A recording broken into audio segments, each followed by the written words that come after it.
Le monde, toujours dans la dynamique de mobilisation face au VIH-Sida, solidarité mondiale et responsabilité partagée. Au Burkina, l'ambition est d'éliminer le virus d'ici à 2030. Le message est passé à Boulssa, ville accueillant la commémoration. Nous y serons en ouverture de journal. Et puis au Burkina, on parle également corruption, un autre phénomène à enrayer. 15e édition pour les journées nationales de refus. Le regard se porte sur le secteur minier, transparence et redevabilité dans la gestion des ressources. C'est le thème qui retient l'attention. Un avant-goût dans quelques minutes. Niangoloko, ville frontalière, le premier dossier d'une série qui vous est proposée à la faveur du 11 décembre. Ce soir, nous nous intéressons à la cherté de la vie et à l'impact du Covid-19. C'est à suivre avant la fin de cette édition. Et ce sont les titres de votre 20h. Madame, Monsieur, bonsoir. Un taux de prévalence qui chute de 7% en 1990 à 0,7% pour les années présentes. Le VIH-Sida est en recul au Burkina. Une baisse, certes, mais une existence à prendre en compte dans le quotidien de la vie. Et c'est le message que le monde entier fait passer au travers de la Journée mondiale de lutte. Dans la ville de Boulssa, qui a accueilli la commémoration au Burkina, l'appel est aussi lancé à mettre fin à la stigmatisation des personnes infectées. On en apprend davantage avec Césaire Carfo et Ismaël Diloma Sirima. Engagement réaffirmé pour lutter contre le VIH-Sida au Burkina. À Boulssa, présidents d'institutions, gouverneurs et ministres disent non à la stigmatisation des personnes infectées par le VIH. D'une même voix, ils appellent toutes les couches de la société à faire de même et à adopter des comportements responsables pour barrer la route au VIH-Sida. Les communautés sont irremplaçables pour fournir des informations, des services, une protection sociale et de l'espoir aux personnes affectées par le VIH. Toutefois, une telle solidarité ne saurait reposer uniquement sur les communautés. Les gouvernements, les donateurs, les leaders confessionnels et la société civile doivent apporter leur pierre à l'édification d'un monde en meilleure santé. Une cérémonie riche en couleurs et en sonorités, mais qui fait ressortir le taux de prévalence du VIH dans la région du Centre-Nord, qui est de 1,2%. Des chiffres qui interpellent et qui appellent à poser des actions fortes.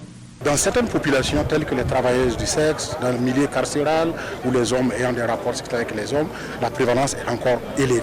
Parce que ceux qui vont chez les travailleuses du sexe, que vous appelez communément les prostituées, sont les mêmes qui sont mariés, ou les mêmes qui veulent être mariés, ou les mêmes qui sont fiancés à des femmes.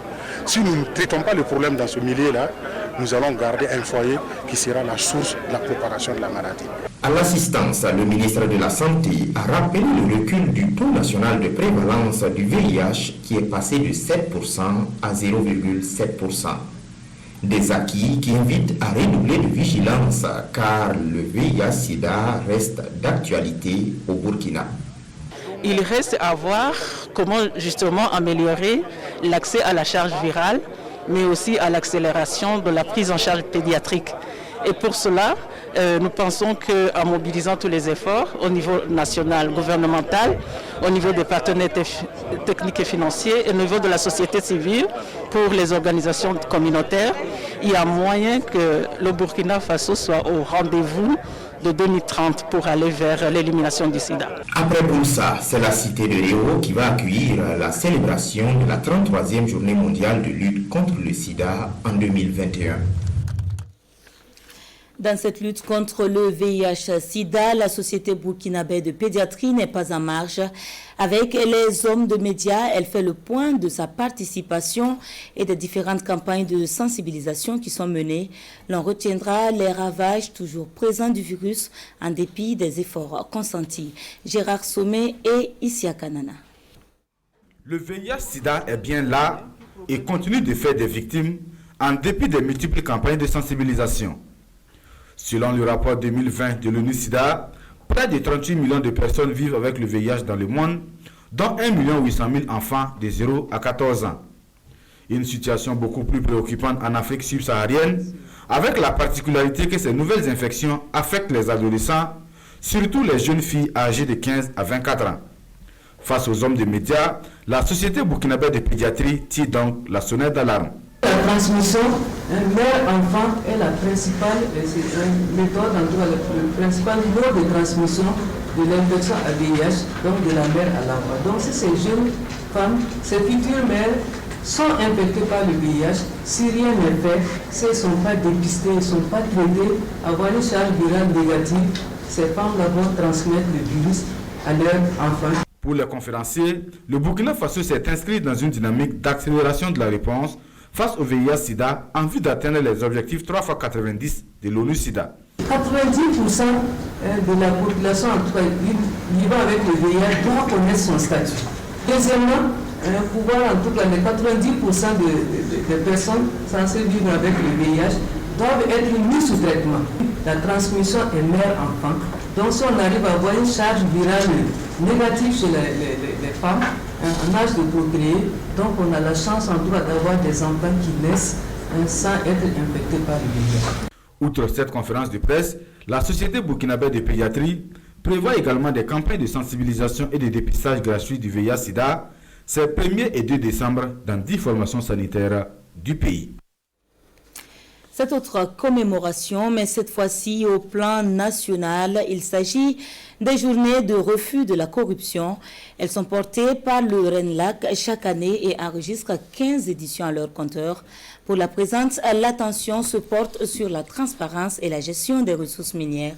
Le programme qui se déroule du 1er au 10 décembre est meublé par des panels, des animations de stands et une projection cinématographique. Détail avec Nongba Kouda et Abdelaziz Yagibou. Le phénomène de la corruption au sommet aurait connu une ascension ces dernières années au Burkina, indique le réseau national de lutte anticorruption RENLAC, qui dit se référer aux révélations de la presse, aux dénonciations des populations et à des rapports d'organisations sentinelles telles l'ASELC et Transparency International.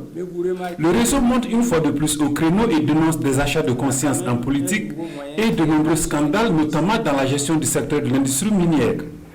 Une contribution judicieuse des mines au développement local et national passe par une transparence dans la gestion. Conviction du RENLAC qui a choisi de placer la préoccupation au cœur de sa 15e édition des Journées nationales du refus de la corruption.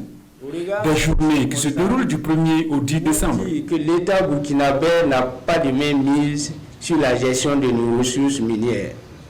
En effet, les données dont le pays dispose sur le secteur proviennent généralement des déclarations faites par les mêmes sociétés minières. Ce secteur constitue actuellement la principale source de revenus pour le pays. On en déduit que le niveau de profit au Burkina Faso reste très faible. C'est du reste l'opinion partagée par la majeure partie de la population qui indique ne pas voir les retombées de l'exploitation minière dans l'amélioration des conditions de vie. Pour corriger le tir au bonheur de tous, le RENLAC, tout en appelant à la multiplication d'initiatives citoyennes, invite le gouvernement à assumer pleinement ses responsabilités en contraignant les sociétés minières au respect strict de leurs obligations. Vendre une meilleure image du Burkina à l'extérieur malgré la crise sécuritaire vécue, l'une des recommandations de la 11e édition des universités africaines de la communication tenue en 2019, l'option visait alors toute l'Afrique. Souscrivant à la démarche, le ministère de la Communication lance la réflexion avec les responsables des contenus des médias. La rencontre se tient à Zignaré, le point avec Salifou Belem et Sekou Zongo. Comment les médias burkinabés peuvent-ils contribuer à véhiculer une image positive du pays, autrement dit, mener une diplomatie politique? La problématique est en réflexion à cette rencontre qui réunit managers et rédacteurs en chef de plusieurs organes de presse. Convaincu de l'impact des médias sur la formation des opinions, le ministère en charge de la communication veut jouer pleinement son rôle. Avoir une image positive, ce n'est pas seulement pour la beauté culturelle, mais il y a l'économie derrière. Vous savez que depuis un certain nombre d'années, même les grandes rencontres ont diminué au niveau du Burkina.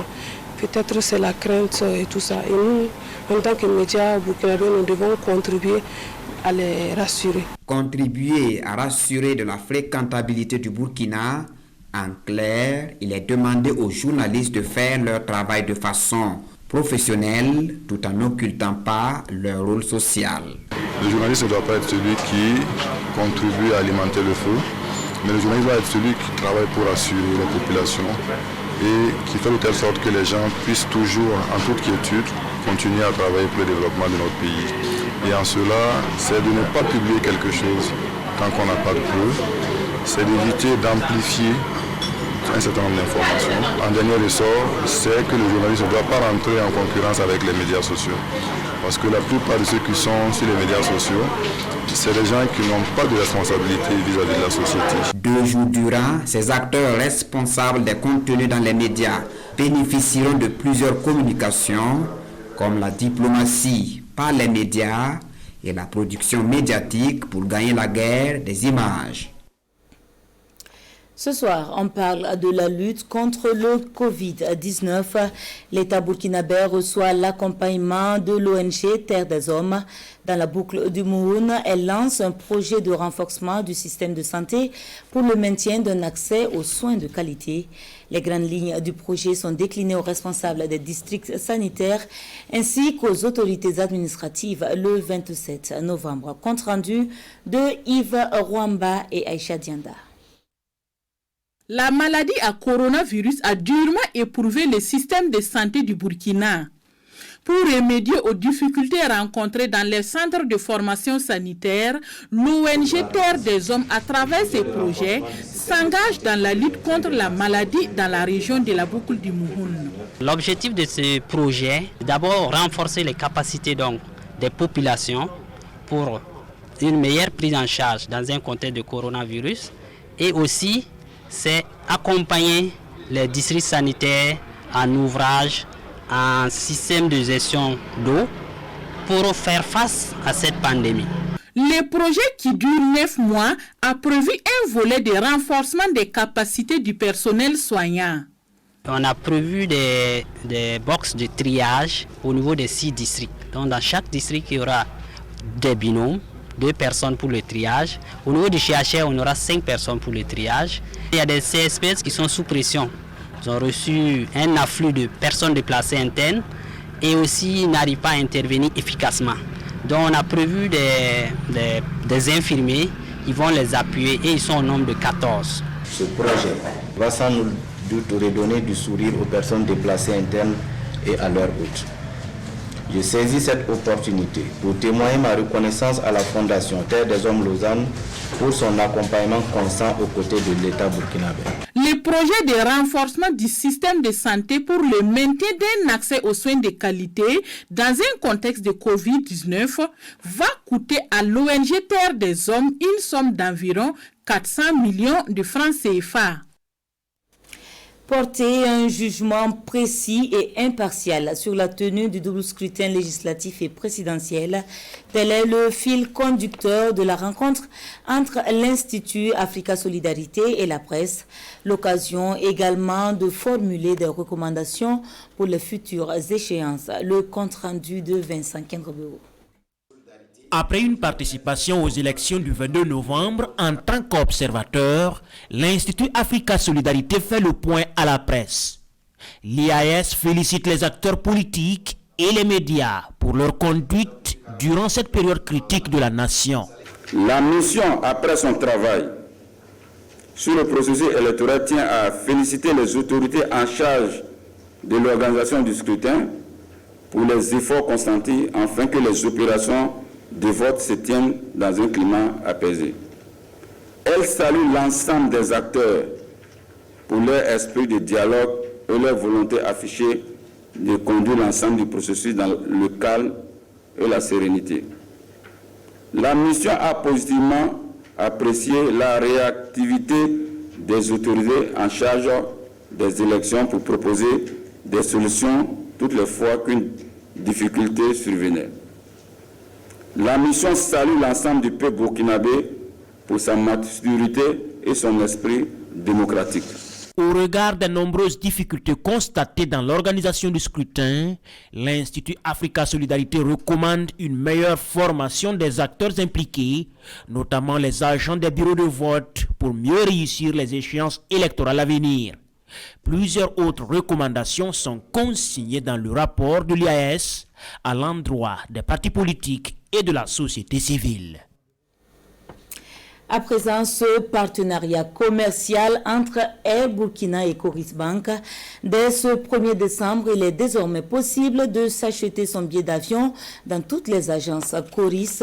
C'est le terme du partenariat scellé ce jour par une signature de convention. Elle est immortalisée par Salifou Belem et Boukari Ouedraogo. La compagnie nationale Air Burkina et Coris Bank International convole en douce noces commerciales. Dans le souci de renforcer le réseau de distribution de ses produits, Air Burkina a entrepris depuis 2019 un processus de partenariat dont l'aboutissement est marqué par ces échanges de parapheurs. Ce partenariat va apporter beaucoup à Air Burkina, surtout en matière de distribution. Vous savez très bien, nous ne pouvons pas être partout, mais si nous avons un partenaire sur lequel nous pouvons nous reposer pour pouvoir toucher nos clients, je pense que ce serait la chose la plus importante pour nous. Les billets Air Burkina seront à partir de ce 1er décembre disponibles dans toutes les agences Coris Bank du Burkina. Pour ouvrir le bal des achats, c'est le directeur général de Coris Bank lui-même qui s'octroie le tout premier billet en destination d'Abidjan. Au-delà, en réalité, de la vente des billets au niveau des guichets de Coris Bank, nous offrons la possibilité à l'ensemble de nos clients de payer les billets à travers en réalité donc Coris Money ou à travers notre application de e-banking qui peut permettre en réalité à tout client qui le veut de payer son billet sans se déplacer en réalité donc au niveau de nos agences. Pour ne pas rester à la traîne des nouvelles technologies de l'information et de la communication, le directeur général de Air Burkina souhaite ce partenariat pérenne afin de permettre à la compagnie de voler encore plus haut dans le ciel. On en vient à ce dossier sur la ville de Niangoloko, le premier d'une série qui vous est proposée à la faveur de la commémoration du 11 décembre à Banfora. C'est donc dans la ville frontalière située à 45 km de là que nous nous rendons. Carrefour des affaires pour sa proximité d'avec la Côte d'Ivoire. Niangoloko voit le coût de sa vie de plus en plus élevé depuis la fermeture des frontières pour cause de coronavirus. Présentation avec Moussa Ouedraogo et Ahadi Sandamba. Niangoloko, ville frontalière à la Côte d'Ivoire. Nous sommes à 45 km de Ouangolodougou, première grande ville ivoirienne après la frontière. Avec une population cosmopolite mais en majorité gouin, Niangoloko est aussi appelée la cité de Santa. Et la vie ici est assez particulière au regard du brassage entre les deux peuples. Les habitants ici ont une civilisation mixte. Quand je parle de civilisation mixte, de manière de vivre mixte, donc notre ville est un peu calquée sur le modèle ivoirien et le modèle burkinabé. Donc nous avons une vie particulière. Qui dit ville frontalière, dit ville commerciale. Ici, le commerce est la chose la mieux partagée. Des produits locaux à ceux importés, en passant par l'artisanat et l'art, Niangoloko est animé de jour comme de nuit, surtout ici en douane. Je suis ici en douane. Je vends des arachides depuis 3 ans maintenant. Il y a également les chaussures. Ce n'est pas très rentable, mais je me débrouille. Il y a certes pas le marché chaque jour, mais je gagne pour moi à chaque sortie. Moi, mes affaires viennent d'Abidjan. J'ai des clients qui m'en approvisionnent à chaque fois que je les appelle. Je prends et je revends. Je gagne un peu de gain. La vie ici, les gens vivent du commerce. Et il y a la douane qui anime beaucoup. Et puis il y a la police au niveau de Yendéré aussi qui est bien animée. Parce que comme toute ville frontalière, la vie, les activités dépendent des transactions, des mouvements et des humains entre la Côte d'Ivoire et le Burkina Faso. Cependant, tout semble être cher ici à Niangoloko. Et chaque habitant a son explication par rapport à une telle situation. Il y a la frontière, il y a la douane, il y a les transitaires et autres. Donc les gens pensent que tout le monde a l'argent. Ce qui fait que tout est cher à Niangoloko. La vie n'est pas Bon, souvent, il y a certaines marchandises qui sont moins chères à Bobo par rapport à Nyangologo, hein, surtout au niveau des condiments, au niveau des volailles. Nyangologo est plus cher que Bobo. La production au niveau du barrage de la ville ici et autour du barrage n'est pas suffisante, ne peut pas subvenir aux besoins des populations. Donc il faut s'alimenter au niveau de la ville de Bobo-Dioulasso, ce qui fait que les produits maraîchers deviennent plus chers. Une vie qui est devenue encore plus chère dans la cité de Santa depuis la fermeture des frontières. Les revenus se sont considérablement réduits et le train de vie des populations a pris un coup. La crise de Corona là, ça fait que vraiment, en tout cas rien ne bouge. Avant en tout cas on pouvait vendre au moins 300 000 dans la journée, 400 comme ça. Mais actuellement on ne peut même pas vendre au moins 100 000 même. Ouais. Si c'est trop, 75. Et désormais, tous les regards sont tournés vers les plus hautes autorités du pays pour la reprise normale des activités. Et à un peu plus de 100 km de là, à Bobo-Dioulasso, les acteurs du Forum national des jeunes en 2019 se plient au devoir de redevabilité. Ils font le point de la mise en œuvre des recommandations adoptées. Rasmane Zoundi et Amadou Marcel Atou. Après le face-à-face entre le président du FASO et les jeunes en 2019 au Forum national des jeunes, l'heure est à la mise en œuvre des recommandations. D'où cette rencontre d'échange de la Direction générale de la jeunesse pour une meilleure restitution et un suivi de l'ensemble des préoccupations soulevées. Et nous avons estimé que pour un devoir de redevabilité, il était important effectivement qu'on reparte vers les jeunes pour dire voilà ce que nous avons pu faire par rapport à vos recommandations, voilà ce qu'il reste à faire et quelles sont les suggestions que vous pouvez faire pour qu'on puisse accélérer la mise en œuvre de ces recommandations. C'est pour ça que, en tout cas depuis le 11 novembre, nous avons fait le tour des régions en les regroupant par zone. Nous avons été à Tionkodogo, à Kaya, à Koudou, à Bobo-Dioulasso et c'est le dernier atelier qui concerne donc la zone du centre qui regroupe donc les jeunes de la région du centre et ceux donc de la région du nord pour que nous leur présentons effectivement ce qui a été fait par rapport donc aux recommandations. L'emploi des jeunes, la formation professionnelle, le financement des différents projets, autant de questions à examiner. Vous prenez certaines régions où ils demandent donc d'ouvrir des usines au regard des potentialités de la région pour permettre donc de créer beaucoup plus d'emplois pour les jeunes. Il y a d'autres jeunes par exemple qui ont demandé à ce que leur région soit désenclavée comme la région des Cascades où ils ont demandé effectivement de bitumer un certain nombre de voies pour leur permettre effectivement d'être beaucoup plus opérationnels et même de renforcer et d'ouvrir certaines usines comme la SMCCQ qui est en difficulté. Les jeunes ont demandé à ce que ça soit redynamisé pour permettre de créer plus d'emplois. Mais d'ores et déjà, le suivi des différentes recommandations donne une lueur d'espoir avant leur mise en œuvre effective, a souligné le président du Conseil national de la jeunesse du Burkina Faso. Situation du civisme et participation citoyenne au Burkina, quel état des lieux? Le ministère en charge se penche sur le sujet à travers un projet de rapport d'étude, l'objectif étant de disposer d'un outil de référence. L'atelier de validation des travaux est intervenu ce 30 novembre. Le compte rendu avec Issa Kafando et Sekou Zongo. Le civisme et la participation citoyenne en question à cet atelier et les acteurs de la promotion des droits civiques doivent au cours de cet atelier amender et valider les résultats de l'étude de base sur le civisme et la participation citoyenne au Burkina Faso. D'ores et déjà, si l'étude révèle une participation citoyenne satisfaisante au niveau des initiatives communautaires, il n'en est pas ainsi de la participation à la gestion des affaires publiques. Ce que l'étude révèle, c'est la faible participation citoyenne au niveau de la gestion des affaires publiques. Et vous remarquez avec les élections qui viennent de passer, et quand vous faites la comparaison entre le nombre d'inscrits et le nombre de votants, l'écart est énorme. Et ça veut dire que la population s'est déjà fait une idée des résultats des élections et ne s'implique pas suffisamment. Et cela est à corriger. Les participants à cet atelier vont donc travailler à mettre à la disposition du ministère des Droits humains et de la promotion civique un outil efficace en matière de civisme et de participation citoyenne.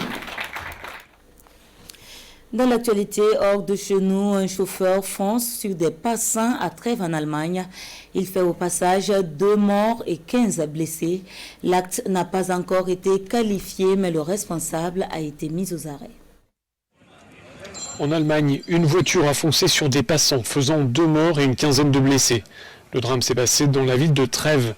Le conducteur du véhicule a été interpellé. À ce stade, on ne sait pas précisément s'il s'agit d'une opération terroriste ou d'une action menée par un forcené. Le quartier a été bouclé par la police et la population appelée à éviter le secteur. La ville de Trèves est située dans le sud-ouest de l'Allemagne, non loin de la frontière avec le Luxembourg. Les autorités allemandes sont sur le qui-vive, craignant d'éventuels attentats, comme cela avait été le cas en décembre 2016. Un homme au volant d'un camion bélier avait foncé sur la foule qui assistait à un marché de Noël à Berlin. 12 personnes avaient trouvé la mort. Plus haut et plus vite, pour ceux qui s'en souviennent, il s'agit d'Altitude Naouri, la compétition sportive qui se tient habituellement en juin-juillet est ramenée en décembre et le 19 de cette année. Un seul pays invité pour cette 12e édition qui, comme à l'accoutumée, est consacré à l'ascension du pic du Naouri. Les organisateurs étaient face à la presse cet après-midi. Détail avec Urbain Benito Somé et Alex Zagré. S'il y a un nom à donner à Altitude Naouri 2020, on l'appellerait résilience. Résilience car malgré la maladie à coronavirus et la morosité de l'économie, l'édition aura bel et bien lieu cette année. Et à 3 semaines de l'événement, le comité d'organisation fait le point avec la presse. Je pense que le comité d'organisation a pris le taureau par le corps. Et à l'heure où nous sommes, je pense que le commandant d'armes de la place a été touché. Il a marqué son accord pour accompagner Altitude comme d'habitude. Le compagène, le commandant de la gendarmerie, lui aussi, il a marqué son accord. Le directeur national de la police du Naouri, lui aussi, il a marqué son accord. Toutes les forces vives et toutes les entités, on a déjà fait une rencontre de prise de contact. C'est vraiment un défi que nous nous sommes donnés pour l'élever cette année. Situation Covid-19 oblige, les pays de la sous-région ne prendront pas part à la course Altitude Naouri 2020. Seul le Maroc est invité. Nous avons décidé cette année, au regard du contexte sanitaire, de n'inviter qu'un seul pays, le Maroc. Il est pratiquement incongru pour nous d'adresser une invitation à une fédération qui va présenter notre invitation à une frontière, alors qu'officiellement la frontière est fermée. Donc, nous ne pouvons pas inviter les pays de la sous-région. Altitude Naouri est parcouru chaque année sur une distance de 21 km dans la ville de Pau, avec une montée finale au sommet du pic. Les inscriptions ont commencé et se poursuivent au niveau de la Fédération nationale d'athlétisme, à Savane Média, Omega FM et la radio nationale du Burkina. Et c'est ce qui referme l'édition de ce soir. Merci à vous de nous avoir suivis et à demain Dieu voulant. Bonsoir.